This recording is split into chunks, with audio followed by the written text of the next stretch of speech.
welcome back to the Galloway Farm YouTube channel. In today's video, as you can clearly tell by the title, we are going to be showing you our goat Honey, which is right here making noise.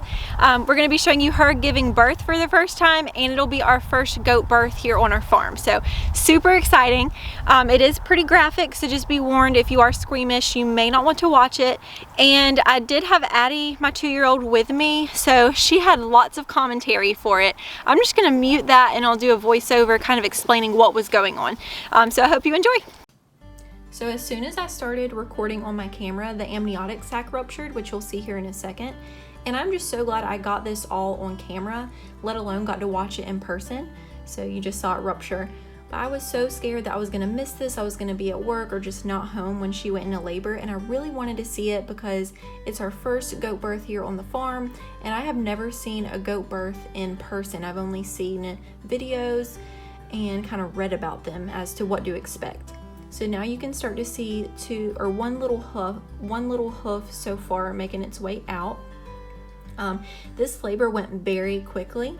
It was only about 10 minutes, which is what you want. 10 to 15 minutes is ideal for a goat birth. If it takes longer than that, you start to worry about the goat not being in the right position, the goat being stuck, her struggling, things like that, possibly having to glove up and go in and help it come out, which I was not prepared for with this being my first one. Ideally, you can see here it's kind of a mess. I should have had like puppy pee pads underneath just to help keep things clean, but like I said, it just happened so fast, and it was just me and Addie, so I couldn't tell Jared to run in and get some pee pads, and I really didn't want to miss what was going on since it was happening so fast.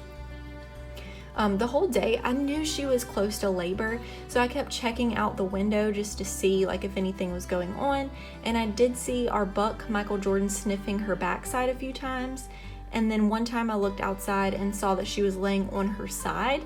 And I was like, oh, that's not normal, because normally she lays like a dog. So I got Addie and we ran outside, and I saw a little bit of white discharge coming from her lady parts. So I was like, oh my gosh, this is it.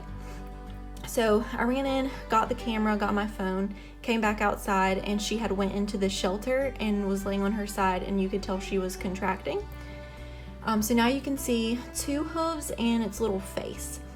Also, let me just add, when you see this and the goats, like the baby goat's clearly not moving, obviously it doesn't have any room to move around right now, but with it not moving and it just being halfway out of her and the tongue is sticking out, you kind of wonder, like, is it okay, like, is it alive? I was getting kind of worried at this point, but still very excited to watch it all unfold.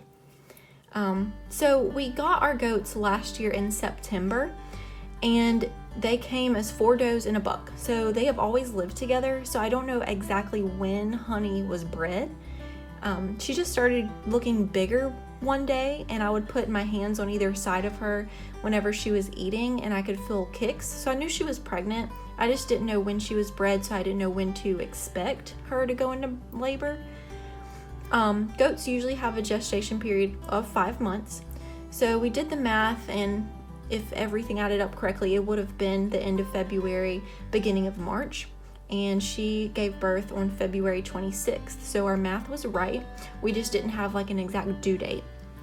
But she was showing signs of going into labor soon, like her udder was bagging up. You could tell there was milk in it.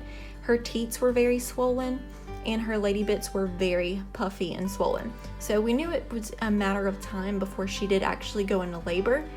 So that's why I was worried I was gonna miss it and be at work or just not home. So at this point she started getting pretty antsy. She was going back and forth from side to side, but you can see most of the front legs are out and its head is almost out. I was trying to clean up a little bit here because of all the pine shavings. Should have worn gloves, but you know. Also, I'll add, like, for a whole week before this happened, I would just go outside and just like bend down and stare at her lady bits. That's when you know you're a homesteader. So as you can see, she stood up, walked out of the shelter, and the baby just fell out. It was so slippery, it just came out so fast.